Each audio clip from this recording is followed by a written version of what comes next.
다 함께 사도신경하심으로 2026년 6월 10일 수요일 새벽기도에 하나님께 올려드리겠습니다. 전능하사 천지를 만드신 하나님 아버지를 내가 믿사오며 그 외아들 우리 주 예수 그리스도를 믿사오니 이는 성령으로 잉태하사 동정녀 마리아에게 나시고 본디오 빌라도에게 고난을 받으사 십자가에 못 박혀 죽으시고 장사한 지 사흘 만에 죽은 자 가운데서 다시 살아나시며 하늘에 오르사 전능하신 하나님 우편에 앉아 계시다가 저리로서 산자와 죽은 자를 심판하러 오시리라. 성령을 믿사오며 거룩한 공예와 성도가 서로 교통하는 것과 죄를 사하여 주시는 것과 몸이 다시 사는 것과 영원히 사는 것을 믿사옵나이다. 아멘. 찬송가 95장 찬송하시겠습니다.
하나님 아버지 감사합니다. 연약한 저희들의 심령에 새 생명의 은혜를 오늘도 불어넣어 주시고 저들의 단잠을 친히 깨우시고 불러주심을 또 감사를 드립니다. 오늘도 주님께서 부르심에 저희를 순종함으로 주 앞에 나왔사오니 주님이 시간에 베푸시는 하늘 양식을 통해 어떤 상황에서도 흔들리지 않는 믿음으로 살아갈 수 있도록 저들의 영혼을 강건케 하여 주셔서 주님께서 어떤 길로 이끄시는지 주님께서 이끄시는 대로 나아감으로 예비하신 승리의 축복을 드리며 하나님께 영광 돌리는 하루가 되게 하여 주옵소서. 감사드리오며 우리 주 예수 그리스도 이름으로 기도드리옵나이다. 아멘. 자, 이 시간에 하나님이 주시는 말씀은 창세기 46장 28절부터 47장 12절까지 말씀 보겠습니다. 자, 화면을 보시면서 창세기 46장 28절부터 우리 함께 합독하시겠습니다. 야곱이 유다를 요셉에게 미리 보내어 자기를 고센으로 인도하게 하고 다 고센 땅에 이르니 요셉이 그의 수레를 갖추고 고센으로 올라가서 그의 아버지 이스라엘을 맞으며 그에게 보이고 그의 목을 어긋 맞춰 안고 얼마 동안 울매 이스라엘이 요셉에게 이르되 내가 지금까지 살아있고 내가 내 얼굴을 보았으니 지금 죽어도 족하도다. 요셉이 그의 형들과 아버지의 가족에게 이르되 내가 올라가서 바로에게 아뢰어 이르기를 가나안 땅에 있던 내 형들과 내 아버지의 가족이 내게로 왔는데 그들은 목자들이라 목축하는 사람들이므로 그들이 양과 소와 모든 소유를 이끌고 왔나이다 하리니 바로가 당신들을 불러서 너희의 직업이 무엇이냐 묻거든 당신들은 이르기를 주의 종들은 어렸을 때부터 지금까지 목축하는 자들이온데 우리와 우리 선조가 다 그러하니이다 하소서. 애굽 사람은 다 목축을 가증히 여기나니 당신들이 고센 땅에 살게 되리이다. 요셉이 바로에게 가서 고하여 이르되 내 아버지와 내 형들과 그들의 양과 소와 모든 소유가 가나안 땅에서 와서 고센 땅에 있나이다 하고 그의 형들 중 5명을 택하여 바로에게 보이니 바로가 요셉의 형들에게 묻되 너희의 생업이 무엇이냐? 그들이 바로에게 대답하되 종들은 목자이온데 우리와 선조가 다 그러하니이다 하고 그들이 또 바로에게 고하되 가나안 땅에 기근이 심하여 종들이 양떼를 칠 곳이 없기로 종들이 이곳에 거류하고자 왔사오니 원하건대 종들로 고센 땅에 살게 하소서. 바로가 요셉에게 말하여 이르되 내 아버지와 형들이 내게 왔은즉 애굽 땅이 내 앞에 있으니 땅에 좋은 곳에 내 아버지와 내 형들이 거주하게 하되 그들이 고센 땅에 거주하고 그들 중에 능력 있는 자가 있거든 그들로 내 가축을 관리하게 하라. 요셉이 자기 아버지 야곱을 인도하여 바로 앞에 서게 하니 야곱이 바로에게 축복하매 바로가 야곱에게 묻되 내 나이가 얼마냐? 야곱이 바로에게 아뢰되 내 나그네길의 세월이 130년이니이다. 내 나이가 얼마 못 되니 우리 조상의 나그네길이 연조에 미치지 못하나 험악한 세월을 보내었나이다 하고 야곱이 바로에게 축복하고 그 앞에서 나오니라. 요셉이 바로의 명령대로 그의 아버지와 그의 형들에게 거주할 곳을 주되 애굽의 좋은 땅 라암셋을 그들에게 주어 소유로 삼게 하고 또 그의 아버지와 그의 형들과 그의 아버지의 온 집에 그 식구를 따라 먹을 것을 주어 복량하였더라. 아멘. 여러분, 우리가 살아온 인생을 돌아보면 간절히 원하던 일이 막혀서 낙심했는데 돌아보니까 그 일 때문에 더 기도하게 되었고 하나님을 뜨겁게 만나서 감사했던 기억이 있습니다. 그때는 몰랐지만 지나고 보면 우리 인생의 그 모든 순간들을 하나님께서 붙들고 계셨음을 깨달으면서 모든 일들이 하나님의 은혜였음을 고백하게 됩니다. 여러분, 왜 우리 일생의 모든 순간이 하나님의 은혜라고 할 수 있을까요? 첫째로 하나님은 우리의 실수까지도 사용하셔서 일하시기 때문입니다. 29절을 보면 요셉이 아버지를 보자마자 목을 끌어안고 한참 동안 눈물을 쏟습니다. 여러분, 요셉은 아버지 야곱의 목을 끌어안고 울면서 지난 날들이 어제 일처럼 떠올랐을 겁니다. 형들의 시기를 받아서 애굽으로 팔려왔던 일이 생각났을 겁니다. 보디발이 집에서 억울하게 옥에 갇혔던 일이 떠올랐을 겁니다. 그러나 그 모든 고비를 넘기고 결국 총리 대신의 자리까지 올랐던 일이 스쳐 지나갔을 겁니다. 여러분, 야곱은 한마디로 자기 계획대로 인생을 살아온 사람이었습니다. 형의 장자권을 자기 뜻대로 가로챘습니다. 외삼촌 라반의 집에서도 자기가 원하는 대로 했습니다. 가나안으로 돌아온 후에는 하나님과 약속한 대로 베델로 먼저 가야 했는데 자기 마음대로 세겜에 머물렀던 사람이 바로 야곱이었습니다. 그리고 장자는 루벤이었는데도 자기가 사랑하는 라헬의 아들 요셉에게 채색옷을 입혔습니다.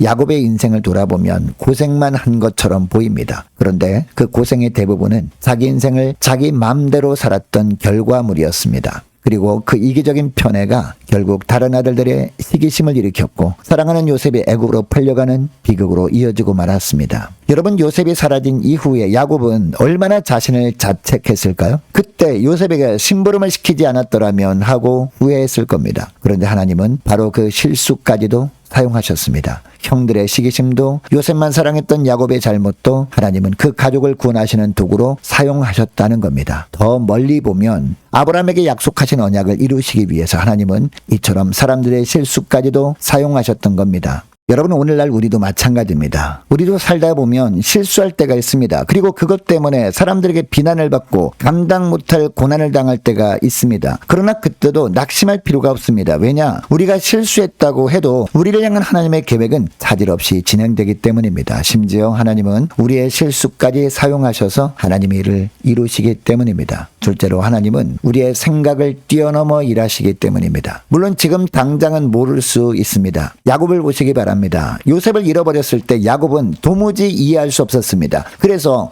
어떻게 하나님이 나에게 12아들 중에서 내가 가장 사랑하는 아들을 데려가시는 이런 시련을 주시는 것일까? 당시에는 도저히 납득할 수 없어서 절망했을 겁니다. 하나님께서 먼 훗날 7년 대기근으로부터 야곱 가족을 구원하시기 위해 요셉을 미리 애굽으로 보내셨다는 사실을 야곱은 전혀 모르고 있었기 때문입니다. 그러나 23년이 지난 이후에 요셉을 다시 만난 그 순간 야곱은 비로소 한량없으신 하나님의 은혜를 깨닫고 감사의 눈물을 흘립니다. 그래서 야곱은 바로왕 앞에서도 뭐라고 고백합니까? 자신의 삶을 돌아보니 험악한 세월을 살았다라는 겁니다. 자기 뜻대로 살다가 그 대가로 험한 세월을 살았다라는 겁니다. 그러나 지금 돌아보니 그 모든 것이 다 하나님의 은혜였다라는 고백을 합니다. 여러분, 요셉과 야곱이 부둥켜 안고 울었던 그 눈물은 결국 감사의 눈물이었습니다. 그동안 모든 일들이 다 하나님의 계획 안에 이루어졌던 일들이었음을 깨닫게 되니까 사람들에 대해 서운했던 마음까지 다 사라지고 오직 감사만 남았습니다.